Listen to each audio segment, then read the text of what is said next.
రేవంత్ రెడ్డి గారు చెప్పింది 1,50,000 కోట్లతోటి హైదరాబాద్ నగరంలో regional ring road, metro, Musi ప్రక్షాళన, హైదరాబాద్ ని నువ్వు మీ అయ్య చెప్పిండు కదా వెనకట న్యూయార్క్ చేస్తా, దల్లాస్ చేస్తా, ఈస్తాన్బుల్ చేస్తా అని.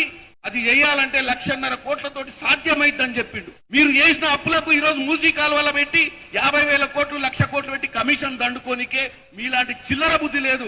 మీరు కట్టిన కాళేశ్వరం కూలిపోయిందాకా తెలంగాణ ప్రజలకు తెలియదు మీరు ఎంత ఖర్చు పెట్టిరో. ఏ రోజు దానికి డిపిఆర్ లేదు, ఈ రోజు కూడా దానికి డిపిఆర్ లేదు. మీరు డిపిఆర్ గురించి మాట్లాడుతుర్రా? మేము ఆవేశపడి కూల కొడుతున్నామా? మేము విదేశీ కంపెనీలతోటి మాట్లాడి పిపిపి, ప్రైవేట్ పబ్లిక్ పార్ట్నర్షిప్ రూపంలో ₹1 తెలంగాణ ప్రజల మీద ఖర్చు భారం కాకుండా మూసీ ప్రక్షాళన చేయాలనుకుంటున్నాం. కమిషన్ల కోసం కాదు.